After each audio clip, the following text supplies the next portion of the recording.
You're listening to and such a short amount of time to do it in. a Mamamia podcast. Do you know any teenagers? Their lives are hectic, man. Much more hectic than ours ever were. Let me give you some examples. So, when you were a teenager and you weren't invited somewhere, you often sort of suspected, but you didn't know for sure that you were being left out.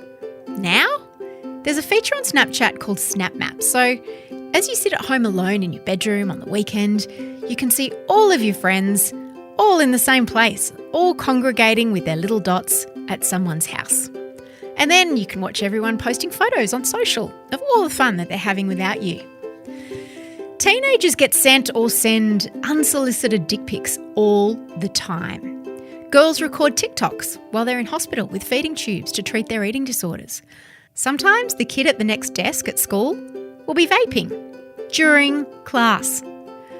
All the things that were once thought of as fixed, things like gender and identity, are fluid and open to interpretation. And my guests today see all of these issues daily. From Mamamia, I'm Mia Friedman, and you're listening to No Filter, a podcast where people from all walks of life tell their stories very candidly and aren't afraid to be vulnerable. Dr. Ginni Mansberg and clinical psychologist Jo Lamble have over 20 years' experience as clinicians and parents. They know firsthand what concerns parents today have about raising adolescents, and they see it daily in their practices. So they've written a book about it called The New Teenage, because that is exactly what it is. It's very new. And I invited them both on No Filter to talk about all of it, all of the newness, from sexting to snap maps to drugs, alcohol, bullying, friendships, body image, mental health, vaping, the lot. Here's our conversation. What is the most difficult age for a teenage girl and for a teenage boy? Ginny, I'll start asking you. I do think it depends on the kid. So I don't think that you can say, you know, at 13 this happens and then expect this to happen at 15 or 17. You know your child.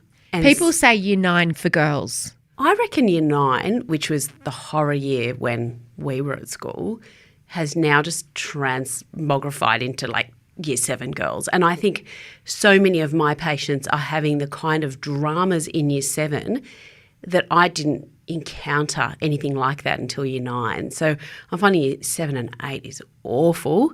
And then I think often by year 10, they're starting to come out of it and start to be a bit more accepting, but not always. Girls different to boys? Boys are a little bit different in that they don't have the same kind of group think and sort of do everything together. But there can be really awful behaviour that happens with boys all the way from primary school up. Well, that's great. Jo, I saw you nodding along vigorously to when Ginny was talking about girls through all the different ages. What's your experience? Is there a cluster of sort of difficulties in a particular year group for boys and girls? I was going to say that, the same thing I've experienced with my clients, all saying it's a bit earlier now. So I'm seeing the year 8 being, the old year 9, because they aren't. They're maturing earlier, they're experimenting earlier. So those same issues that used to be a bit older are now happening earlier. With the boys, I think it often just depends on their level of puberty. The ones who are still really little in year 7 and 8 who are often getting teased mercilessly for being really little. So for some of them, puberty hasn't kicked in and they still look like little That's boys. right. And then some of them look like men or women in year 7. Yeah, because I remember my son went through puberty, in primary school when he was 12, I think. He was fully through it. So, he went in and at the start that was much easier, because, he felt stronger.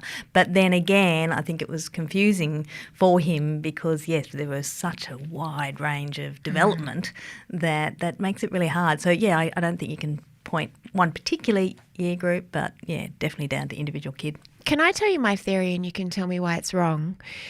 So my theory is that year 10 for boys and year 9 for girls, because that's the age when historically you would have gone to war, got married, started having children, got a job, all of those things. So you're kind of at a level of perhaps physical maturity. But when you're in year 9 or year 10, you're still very much treated like a kid. You've got no independence. You can't drink officially. You can't drive a car, So, I once heard that ISIS used to recruit boys and girls around that age because there's a real feeling of, I want to have a bigger life. I want to be a grown-up, and you can't. I think that's a great theory. I think that's really true, that they haven't got by far a fully developed prefrontal cortex, but they think they do. And they think that, they've got amazing opinions on everything. Some are fabulous, some are dangerous. And they want to put them to good use. But again, they're struggling, yes, to get their voice heard, but also still have that sense of belonging. That they desperately want that sense of belonging with their peers. They're pushing the boundaries out. They want to escape the parental control. So, it's all happening all around that time. Ginni, when our parents were dealing with us when we were teenagers, and, every generation is a bit of a rat bag when they're a teenager and I shouldn't be mean. It's a complicated time. It's tumultuous. The things that our parents were dealing with, and perhaps their parents were dealing with teenagers, was pretty much the same. There was drinking, there was drugs, and there was sex, really. Are we the first generation of parents that are dealing with things that we have no experience around, things like gender diversity, sexual fluidity, not that it necessarily didn't exist then, but the language around it, vaping, technology, social media? So I think we tend to focus a lot on gender diversity, and we need to be open-minded and inclusive when any of our kids or a kid at school has that kind of thing going on. But it's not that common. But what's super common is getting trashed on a Friday night. But the big different thing is now paparazzi's everywhere because it's all of your friends, right? So they've all pull out their phone and they start taking a photo, and within 2 seconds it's up on Snapchat and someone can screenshot that.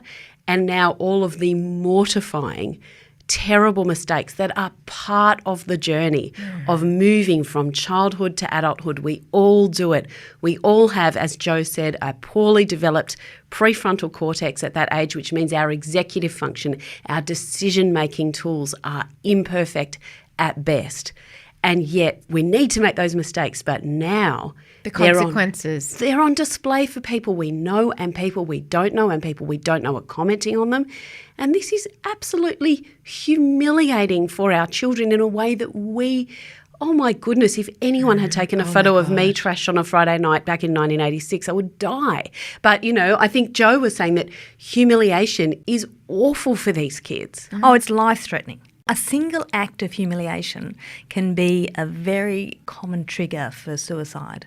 So it is so scary to think that just one decision, as you say, that we've all made a poor decision, is then captured and could possibly cost some young person's life. Can you think of examples that you've encountered of people who've come into your practices who have experienced this kind of humiliation?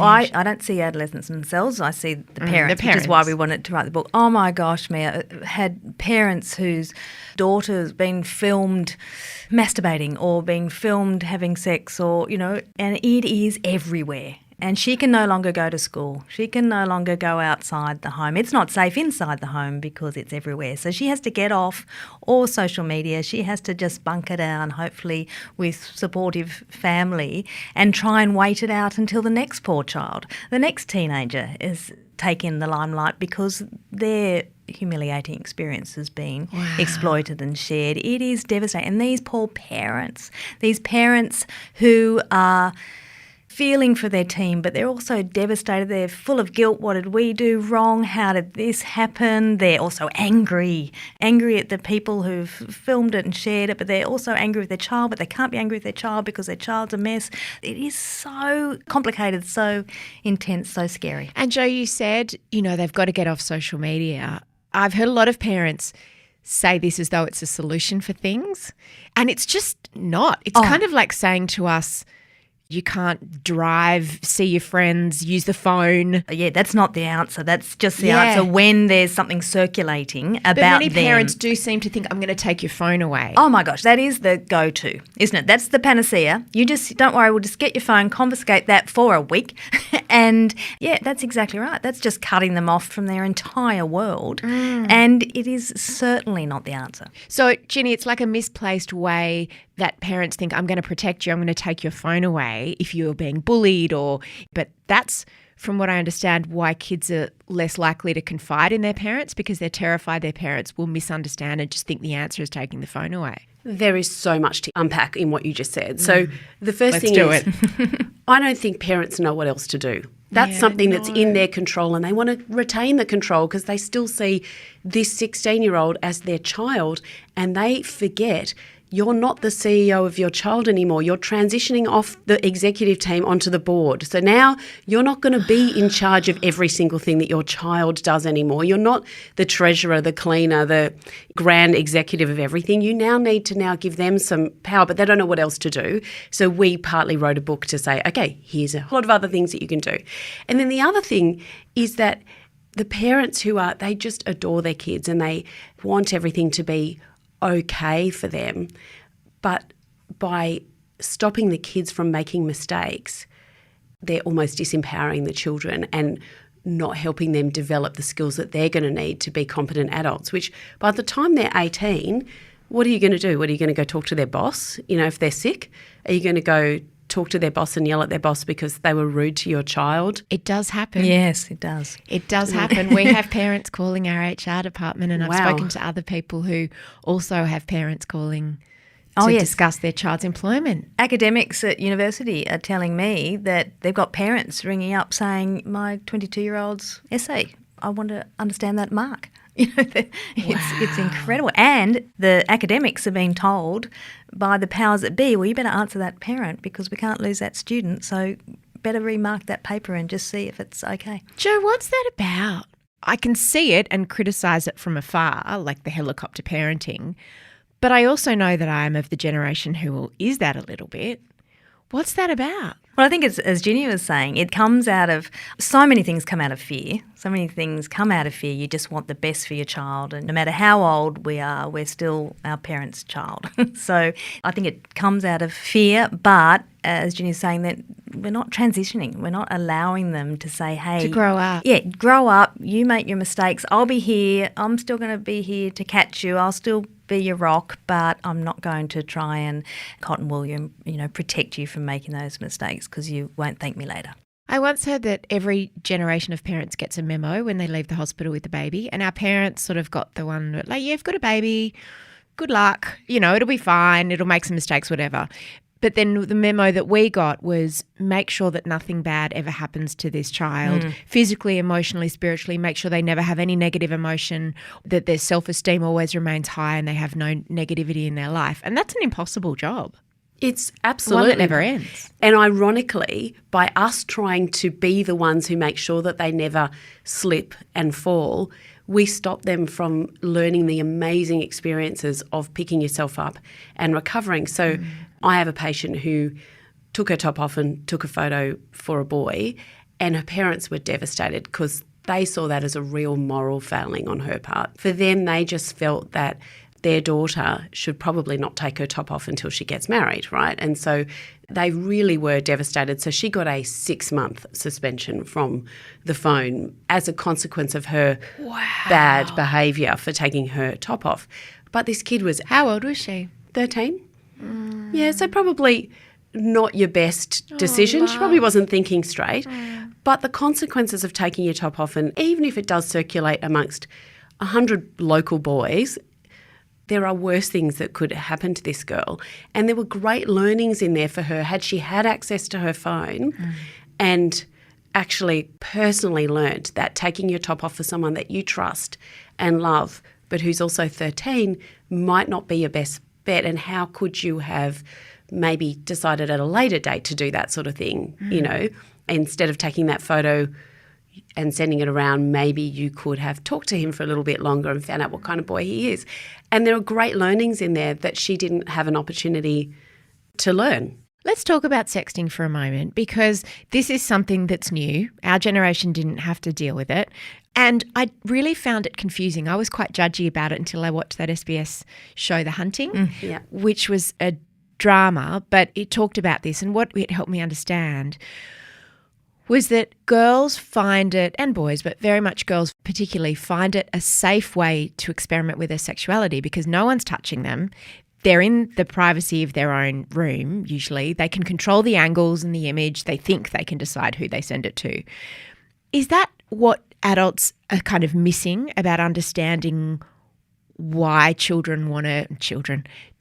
want to sext? Oh, I think, yeah, again, Jo? Parents just think, oh, that's dangerous, so don't do it. Instead of, we've got some good tips in there that, how to do it safely. If you can talk to your teen about How do you do it safely? Well, again, not showing your head, showing plausible deniability. Yes, They're not my boobs. That's right. They're not my boobs. Having suggestive shots instead of, just blatant sexual shots, just talking to them. And a lot of parents say, oh my gosh, that's just encouraging them. But that's the whole point about anything. If you just keep having these conversations with your kids, they can tell you, oh, that's not realistic, Mum, that won't happen. But if you can try and say, well, look, I've been looking into this and done a bit of research. Look, here's a way. If you're going to do it, there's ways to do it safely. Are they going to listen to that more likely? Yes. Jo, what surprised you about being the mother of teenagers? What surprised me, and it continues to surprise me, is I can say I've got a beautifully strong connection with both my children, who are now 25 and 27, but the things I didn't know that they were up to, it was just incredible. Teenagers are very clever. Very clever, but I was thinking, my son who has had a lot of anxiety, but he'd still take risks. And I just always stupidly thought, oh, because he's got some anxiety, he won't take any risks. Well, I was wrong. What kinds of risks would he take? Early drinking, just sneaking out. Got a story in the book of, when he... Can you tell that story? Yeah, well, I just remember it obviously so clearly that he was in year 8 or 9, and it was Saturday morning, and got a phone call from a dad of a primary school friend of his, and he said, oh, where's Harry? And I said, oh, he's asleep upstairs. He said, yes, probably hungover. And I said, pardon? He said, not my son. Yes, not my son. And he said, yes, well, he and his friend, who was also upstairs asleep in my house, got my daughter and her friend drunk last night and pushed her through the bedroom window unconscious. To get her back into her room? House. Yeah.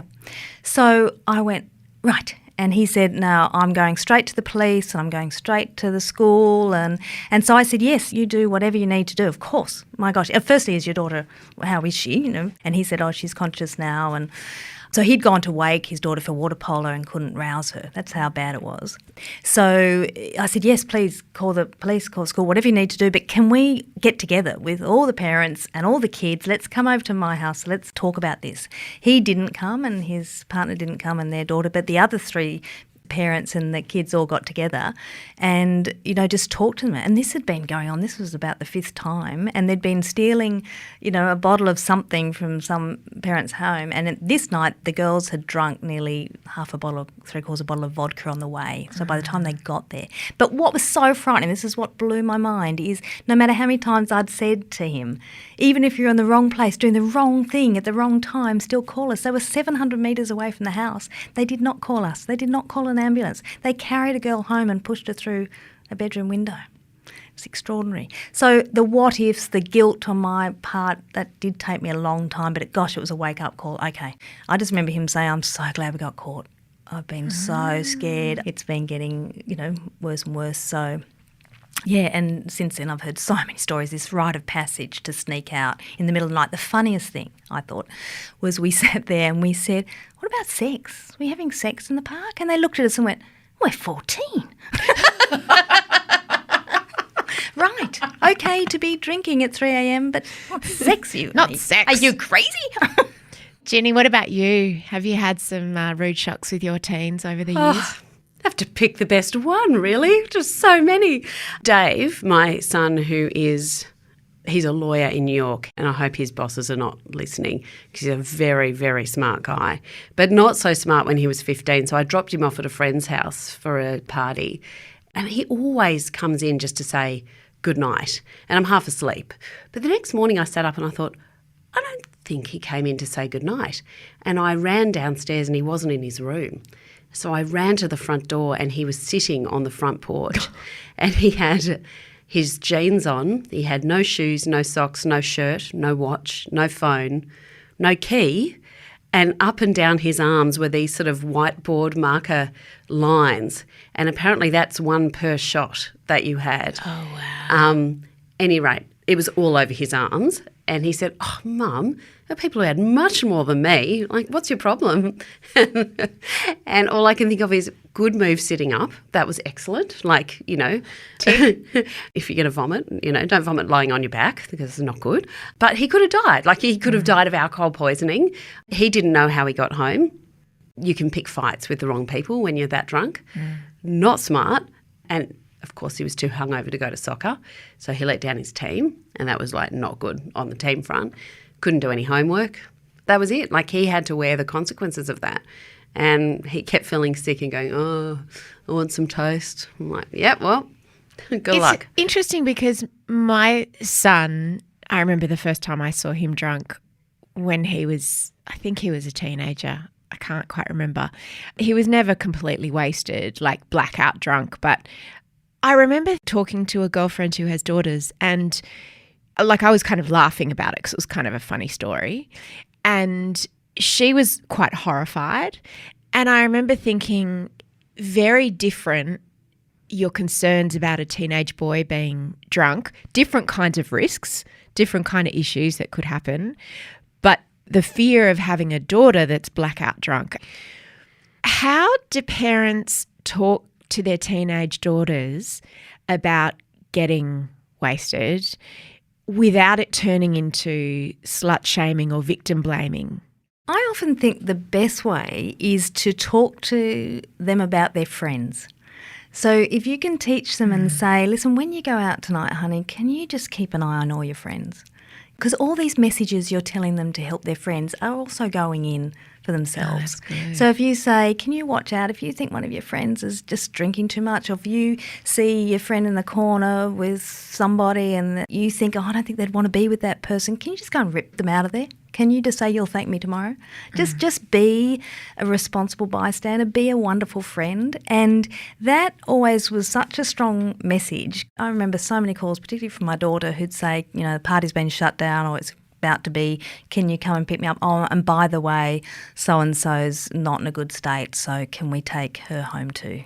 So I just think you're giving these messages and that they go in, they land on them because you're giving empathy for their friends, you're giving compassion. It's coming from a really lovely, soft, supportive way rather than saying, "Hey, don't do that, that's dangerous."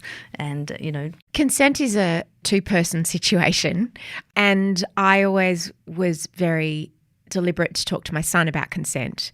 And I used to say, you want to be the one that's holding the girl's hair back if she's throwing up, not the one who's trying to pull her pants down. And I hope that sunk into all of them. Is it just as important to talk to boys about consent, Ginni? Oh, it's so important. It's really interesting because our community has been going on such a journey where we tried to degender everything and say that boys and girls are equal and we should be talking absolutely equal and saying they, them, and we don't separate our kids by gender at all.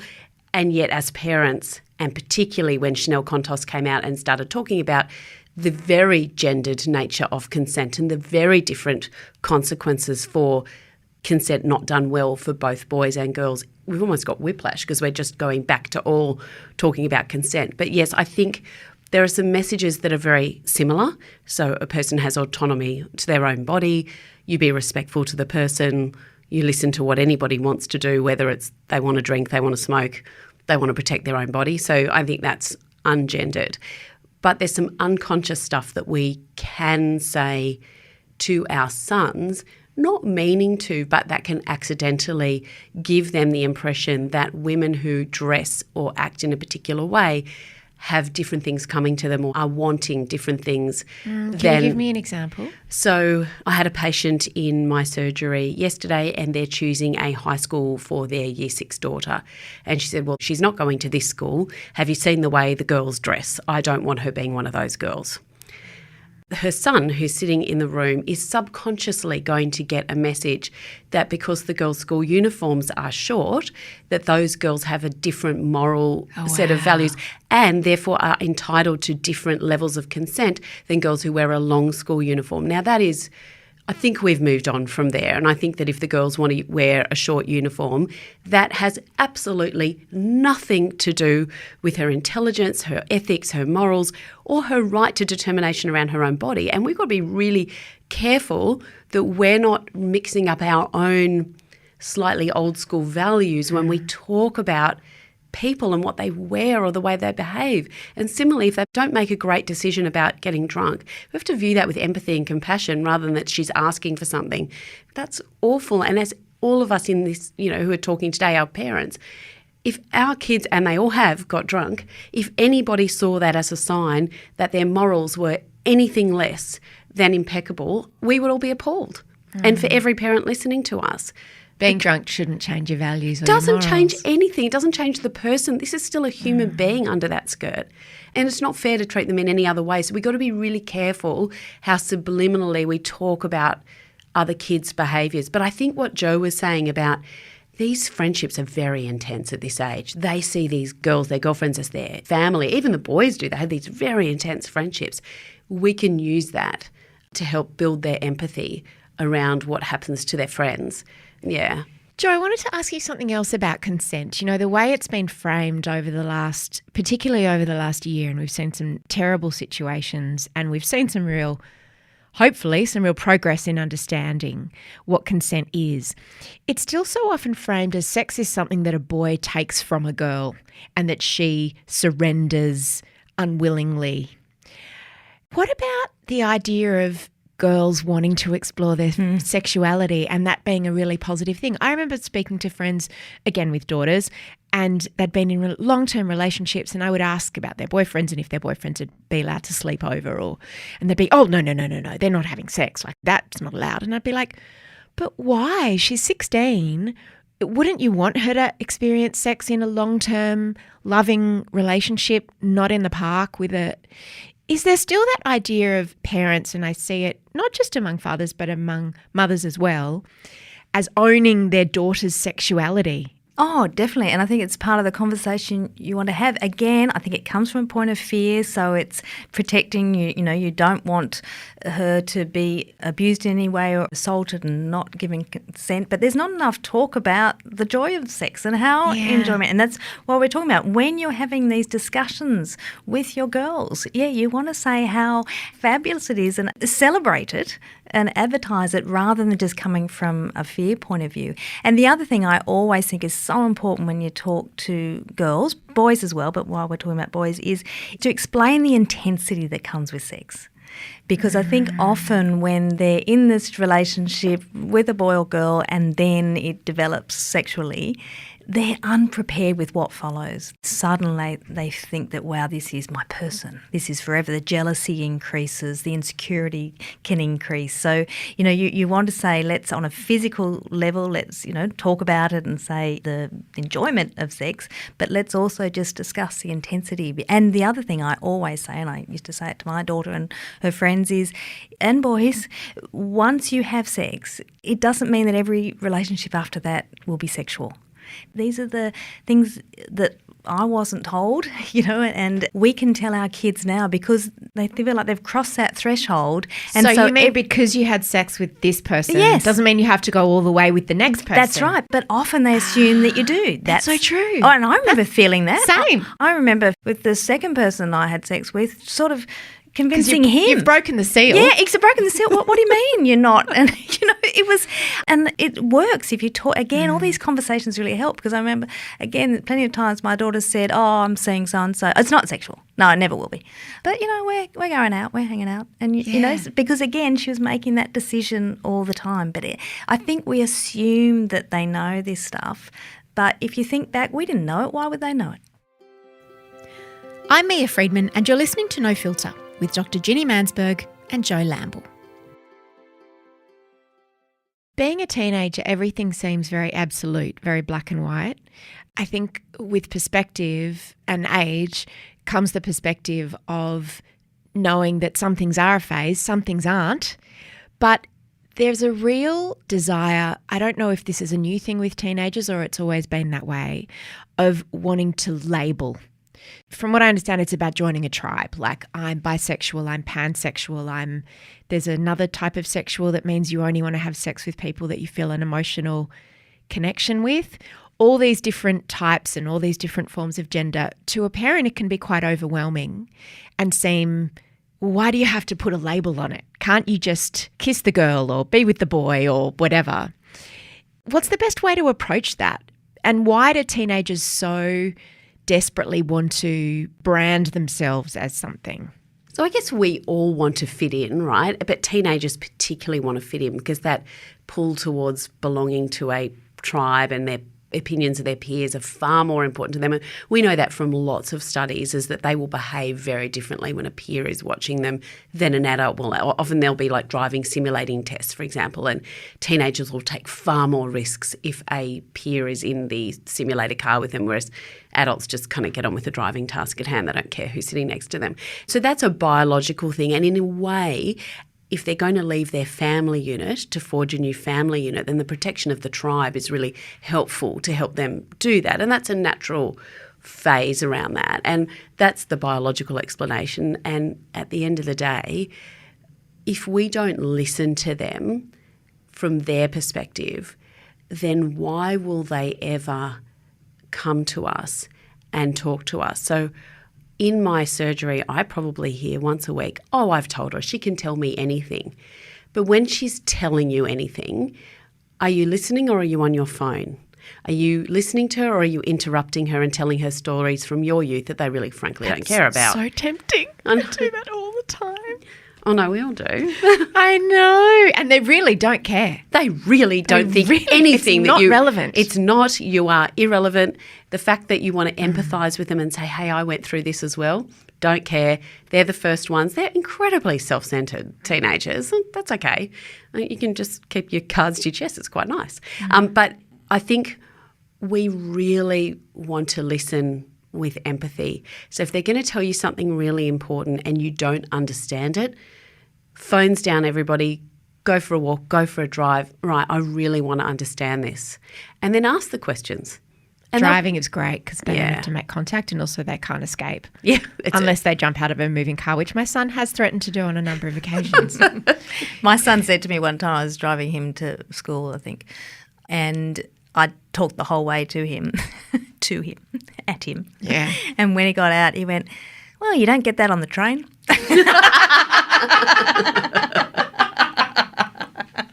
Jo, on that subject of labelling things, you write in the book about a comment from Bryony Scott, who's the principal of a girls' school, and she talks about the need that she sees for teenagers often to pathologise things. So they want to label sadness as depression. They want to label stress as anxiety. Is it a good or a bad thing that we now have this language around mental health that we didn't have as teenagers? Look, it's good and bad, as usual.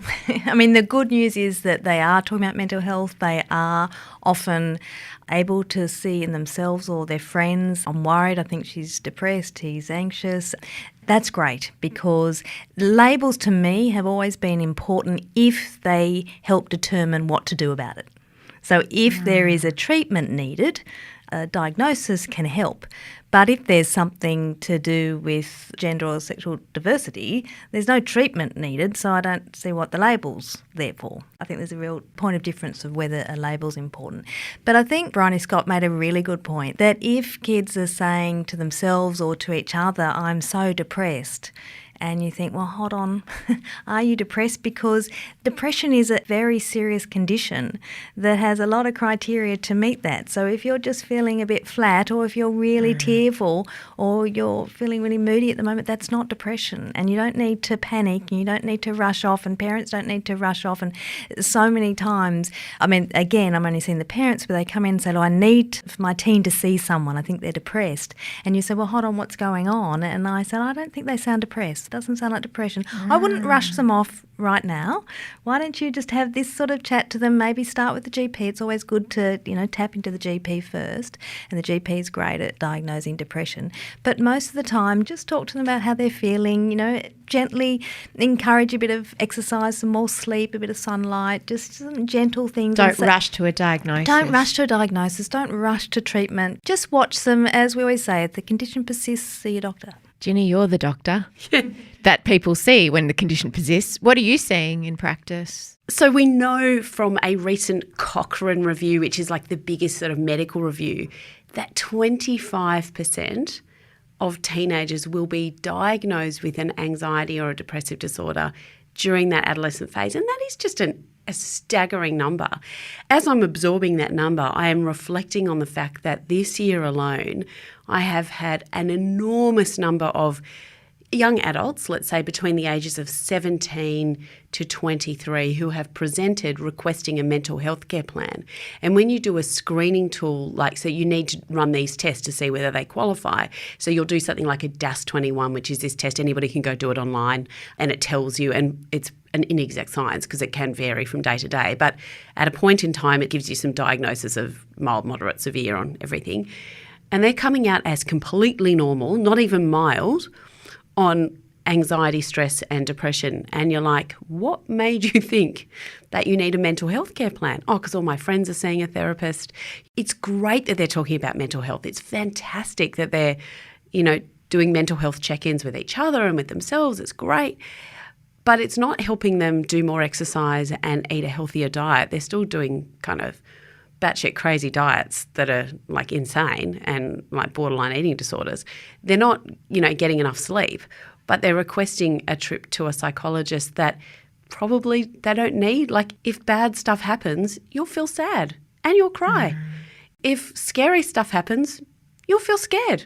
And that's kind of a normal emotional range. And it doesn't mean we need to drug or therapy that out of you. You just lean into that experience and just go, that's cool, Does that come back to this idea that we have as parents that we must protect our child's self-esteem and protect them from any negative thought, feeling or experience? Yeah, if you miss out on a spot on the A team for soccer, that would be a very negative experience for your child, and therefore you should either talk to the coach to get that experience to go away or, get them some therapy for it.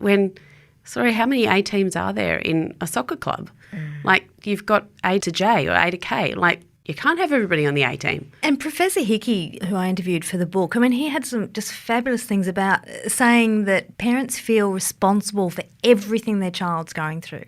So if they are having a negative experience or emotion, the parent's going, okay, well, that means I am somehow responsible for this, so what can I do about it? And this is at the same time when we parents are working and we've got our own relationship issues and stress issues, friendship issues and financial issues, and that's going on, but we're also trying to think, okay, but no, they're feeling a bit down or they missed out on that team or they got that mark in, so what can I do? Instead of saying, well, okay, let's leave it to them. Let's give them empathy when they're disappointed, when they're, struggling with something. Let's just tell them, I can see you're really having a hard time, but your responsibility ends there. Just some compassion, some empathy, be the sounding board, but a sounding board that just allows them... Not a concierge. That's right. Who fixes it. Yeah, that's right. Jo, the biggest fear obviously every parent has is that their child will take their own life. And again, there's great awareness in the media. I think most parents of teenagers have heard of cases in their community. And that's the big terror. So how do you tell the difference between just a bad patch, which I think so many teenagers, so many people are going through, particularly after COVID, and when something's really serious? Are there signs? Are there red flags? The most important thing is talk to them. A lot of people still believe that if you talk to someone, and you particularly an adolescent, but anyone, talk to them about suicide, you are planting that seed. You're encouraging them. The exact opposite is the case. The more you can talk about it, the more you can say there are other options. Let's talk about it. Let's get you some help. There's So support. should you directly say, are you thinking of harming yourself? Absolutely. Use a word. Use your Wow. word. Are you feeling suicidal? And if they say yes at times, in what way? Ask them, are they just thinking it would be good just not to wake up, or have they got a plan? And then if they've got a plan, what is that plan? What are you thinking? But will they tell you? Normally they will, and normally they are nodding too, Ginny. Normally they are so relieved that you are willing to hear it, and that's what we're going to do. Inside, we are dying ourselves, but externally, if you can stay calm and you can say, "I'm so glad you told me. I'm so glad I now know. Let me help you. Let's wrap you in support. We're going to get through this." Ginny? Yeah, I mean, the number of times, because we have to as doctors say, are you feeling suicidal? We have a duty of care to our patients. Are you thinking of hurting yourself? A lot of them have self-harm urges as well. And that's often the point at which, if they've been holding it all together, that point where they say yes is when they lose it. That's when the tissue box goes in front of them, because the sense of relief that they have as they admit that they've been carrying that burden, such a huge burden, knowing that that's what they've wanted to do, and being able to share that. And as Jo was saying as we were working through this book together, the one they often want to tell is their parent. And we as their parents think that we are completely irrelevant to them. We don't matter. They won't tell us anything. But we know they actually do want to tell us. We are the ones that they want to come to. So if we give them the hand out to say, I will listen, my phone is down, I'm going to make eye contact with you, or not if you don't want to, but I'm yours. I'm going to really listen to you and not talk over the top of you. And now tell me what's happening. That is the biggest gift you can give a kid who's holding that kind of burden in their heart. How do you manage the teenage tunnel that boys so often go into, where they just withdraw and they just stop talking to you as their mother? And it can come as quite a shock, particularly for mums who've had really close relationships with their sons, and it's just like they vacate. Look, it may sound that I'm contradicting what was said before, but I always found that if I found either of them, but particularly if my son was withdrawn and wasn't communicative, I'd text him. I'd text him in his bedroom and I'd say, what the hell was that? Yeah, right. What's going on? What's going on? Like, you just seem really flat. The text would come back, oh, sorry, I just broke up with my girlfriend. So I'd text back, I didn't know you had a girlfriend. So true. So we think we know our teenagers so right. well, and we don't. So you can use that. You can use the method of, sometimes I've sent little videos, of me in bed going, here I am in bed wondering what you're thinking right now because you're not sharing. But anyway, love you. Yeah, right. Video back going, oh, you're such a doofus. So talk to them on their terms. Yeah, on their technology. Yeah, that's right. If you can't reach them verbally and they don't, and never, as we've said before, with little eye contact, don't sit across the table and saying we really need to talk. Yeah. Use those little incidental ways when you're driving them, giving them that lecture. But otherwise, use their mode of communication. Try that. Friendship seems a lot more complicated for teenagers now than it was for us. For example, we often knew that we were not invited to every party or that we were left out of social things. But now with Snap Maps and Instagram, and Snap Maps, for those who don't know, is something on Snapchat where everybody that you follow, all of your friends, you can see where they are at any one time. So if they're all clustered together in a particular place, you can see that these people are over at such and such's house, or maybe all these people are at a party. And if someone said to you, oh, I've got to stay home tonight, I'm not allowed out, and then you can see on Snapchat that they're actually with a bunch of your other friends and you haven't been invited, or people are posting stories or pictures of them being out and together and being left out. So you have this real time in your face experience of being excluded. How the hell do teenagers process that, Jo? I think, again, talking to them, sharing, because, adults are going through this too.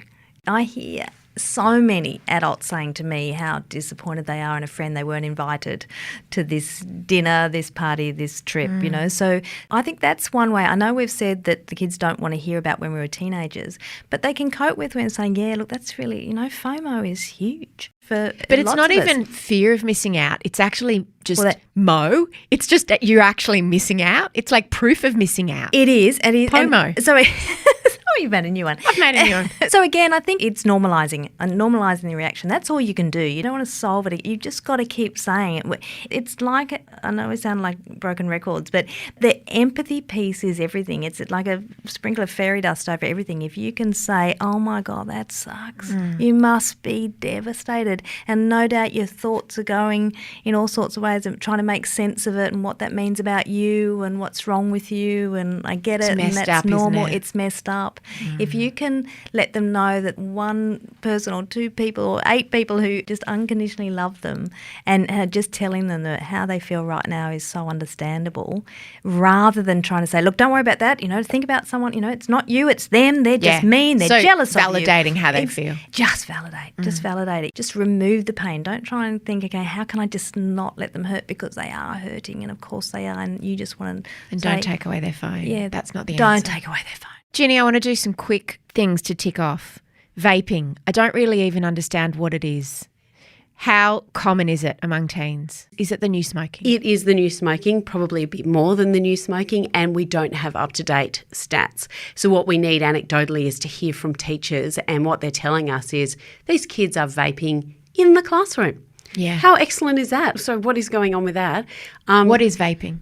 So there are different ways you can vape. You can either get a little machine and pour some liquid into it, and you inhale the smoke that is created as a result. And you inhale it like you would inhale a cigarette and blow out smoke. And is it smoke or steam? It's steam, so it's not truly smoke, but there's a lot of chemicals in there. Some of them are to just make it taste nice or smell nice. So there's blueberry and raspberry and all flavours. All sort of flavours that are, apparently the companies tell us are targeting the adult market. I don't know about you, but blueberry doesn't really appeal to me. But And are the vape companies and the people who own all this, is it the cigarette companies that own it? A lot of them are. They know that smoking is getting more expensive and harder, so they had to invent a new product to try to get to the young people. Absolutely, but because we've got so many online stores now, it is a bit the Wild West. Is it legal? So not nicotine. So you can vape nicotine, but you don't have to vape nicotine? Correct. So a lot of the vapes that you'll get don't have nicotine in them. But when you go online, there's a lot that's Wild West. And you just have to say you're over 18 and you just tick yes, which, every 13-year-old knows how to do that who's seen a porn site. You just say yes, and then you can do what you want. And if you have unfettered access to a credit card, or you've stolen mum's or grandma's credit card, you can do what you want. And I think what we're seeing anecdotally from heads of emergency departments or doctors and nurses who work in emergency departments is because you can just keep vaping, there's no real end to it. If you are having nicotine... It's not like a cigarette that ends. No. So with a cigarette, it'll keep burning if you don't smoke it. So you could just hold a cigarette if you wanted to look really cool, which I don't think looks cool, but like whatever, and it could burn down and you could keep ashing it and you could have 2 puffs, but that would be the end of your cigarette. You really would struggle to chain smoke enough to get yourself nicotine poisoning. Not so of vapes. You can absolutely overdose on nicotine from vaping, and it's happening around the country. Every emergency department is sort of seeing 1 nicotine overdose at least a week, and so the kids don't really know when enough is enough, and they're having a huge amount of it. Great. So is it a problem? Again, the research is still emerging. We don't know. And because it is the Wild West, we don't know about the chemicals that are in these things. I don't know if you remember, there was that whole series of people in the States who ended up in intensive care. They had lung damage. So one of the chemicals in one of the vapes was really damaging and a whole lot of people died. Okay, so we changed that up. But what is the chronic long-term effects of blueberry flavour in the lung or, Coke flavour in the lung? We don't really know. And it's not an awesome thing to do. Having said all of which, we have got really good data about how bad cigarettes are, and cigarette use amongst our kids has just fallen off a cliff. It's really hardly any of them are doing it. What drugs are they taking? So actually, if any parents are wanting to feel sort of a bit reassured, drug use is probably dropping around Australia, although we don't have any good post-pandemic stats. And anecdotally, COVID-19 was a boon for the drug dealing industry. Really? Yeah. Drug dealers were had the time of their life. Delivery. Home delivery. They were just going crazy. Ecstasy pills, doing a little bit of this, a little bit of that. Jo, were you seeing that as well? No. They've been doing really well, party drugs during the pandemic. But what we know is that for most things, it's going down, use is going down, including things like cocaine, which is just really expensive. So expensive. Yeah, and it's just not worth it for these kids. But they do like their party drugs if they can go to a party. So if they can have some ecstasy. So ecstasy is still a thing? It's still a thing, and certainly the data that we have seems to be that it's going up. Do they call it Molly? Oh, they've got MDMA? It changes name literally, crowd by crowd. It's hard to school stay by across school. it. Yeah. And as a parent, I think you can look like a real fool if you're going to talk about all the time. Yeah. So I'd probably stick to the drug name, and then you're not going to get into any trouble because that never changes. And what are they doing sexually? Can we talk about porn and how that's influencing their sex life? Because I think that's a really positive note to end on. So don't love porn, I'm going to be honest. So in Australia, the data is that accidental viewing of porn, average age is 11 for boys, and then they're actively seeking it out by 13. Girls are accidentally seeing it. By accidentally, it's like a big sister or a friend's big sister shows you. Not seeking it out. Yeah. So that's at 13 for girls and 15 when they're actively seeking it out. So if you think, has my child seen porn? I'd say yes, they have seen it. But when we were kids, and I'm really going to show my age, my uncle had like a stack of penthouses in the back shed, right? So it had some girls who were pretty gorgeous. They had some amazing makeup and hairstyles that probably really appealed to me. They also had some boobs, and maybe they took their underpants off, right? And maybe there are a couple of like really out there magazines where you could see a still picture of two people having sex, but it was generally a boy and a girl. These days, it's pretty graphic. There's no consent. There's often violence. There is a whole series of moves that take a very, very long time, which is quite threatening for a teenage boy if, the sex is going on for 10 minutes before he ejaculates. The guys just, teenage boys notoriously come in 2 minutes. So And multiple partners, multiple orifices simultaneously. And it's all over when he comes all over her face, right? And mind you, she's having rapturous, raise the roof orgasms, like screaming out of control from the anal sex. Is that still really problematic, the normalisation of anal sex? I was hearing that at one time a lot of girls were going to see doctors with anal tears because, teenage girls were having anal sex because they thought that was expected of them. Particularly in the States where we've got a lot more data, we've been so excellent at saying don't have sex, and sex education really focused on penis-vagina sex, and pretty much the message that if you have sex you'll get chlamydia and die, which is just so stupid, and you lose all your credibility with the kids. So oral sex has just gone up hugely, and so has anal sex. So about the data from the States is around 11% of kids between the ages of 15 and 19. And when you say oral sex, you mean girl giving it to guy? Oh, usually, yes. Right? Oh, absolutely. So you're looking at the two things that have gone up, anal and girls giving it to guy. Neither of those are particularly pleasurable for girls. I mean, I know that some girls might like anal sex, but generally it's not where most of the happy action is for a girl in your anatomy. There's not a lot of nerve fibres in there that can contribute to an orgasm, and yet having anal sex in a porn film is a thunderous source of amazing multiple orgasms. For girls. As is having her breasts ejaculated on it. Can I say how rude that is? Anyway, so that's not a lot of fun for a lot of women. I mean, it might be a bit of fun, but then you want some reciprocity in there. How do we talk to our teens about porn? Well, that's what I was going to say. Particularly our boys who do not want to be talking about sex with mum no. or dad or anyone. The go-to is normally, okay, what filter can I put on? How can I limit screen time? How, again, thinking, okay, how can I protect them instead I love that thing of have the computer in a family area. Oh, exactly. Remember, you and I talked about that years ago, that we used to laugh that, yes, okay. Again, it's conversations. It's saying, okay, I know or I presume you've seen porn and a lot of it. So can we talk about that? Firstly, can we talk about the bodies in there? Can we just say how unrealistic and what has happened to those bodies to get them to look like that? So do not aim for that. And then can we talk about the issues of consent and exactly, how to enjoy sex, what is pleasurable, and also can we just talk about your expectations and what you're learning from that? And if you can do it in a lighthearted, humorous way, even if they're just going, oh, shut up, shut up, shut up. I always tell them that female porn stars are paid twice as much for anal scenes as they are for other scenes. And why would that be? Yes, pain and suffering. And in brothels as well, it's a higher priced hole. But there is a great website called It's Time We Talked. And if you have not visited It's Time We Talked and you've got children, even primary school children, for your benefit, go onto there, because just watching these porn stars sitting there going, oh, if anyone actually liked this, they need mental health help. This is not real sex. This is not real relationships. It's uncomfortable. It's really great to hear the porn stars must say it. And some really great... It's Time We Talked. It's Time We Talked, yeah, great website. Just to end, there are so many people either who don't have children or who've got young children who haven't had teenagers yet, maybe some people listening who do. What's the best thing about teenagers? They're funny. They are hilarious. So many things still ring in my head about comments, about their way they look at things, the way they pull us up, the way they hold a mirror to us, make us better people. They really are great company.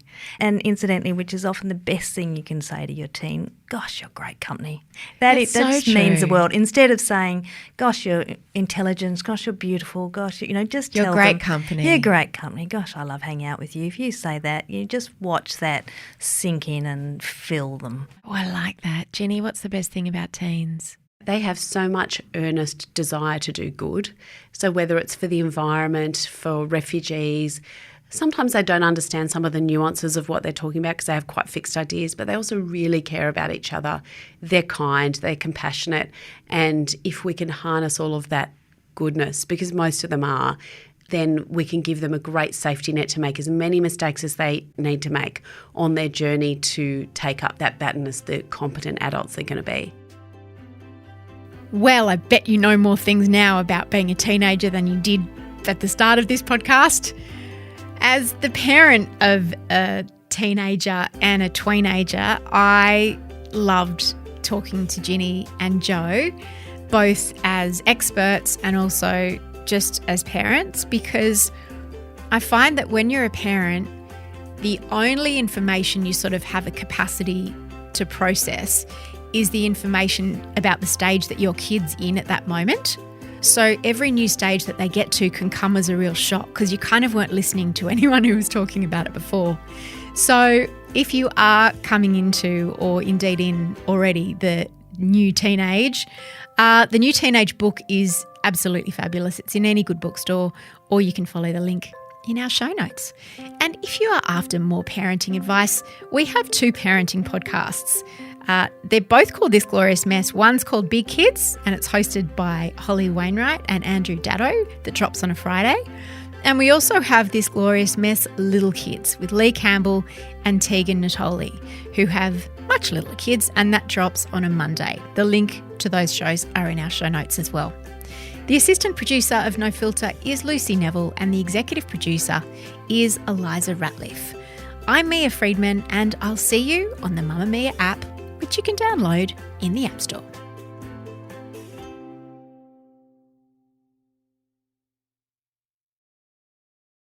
Mamamia acknowledges the traditional owners of the land we have recorded this podcast on, the Gadigal people of the Eora Nation. We pay our respects to their elders, past and present, and extend that respect to all Aboriginal and Torres Strait Islander cultures.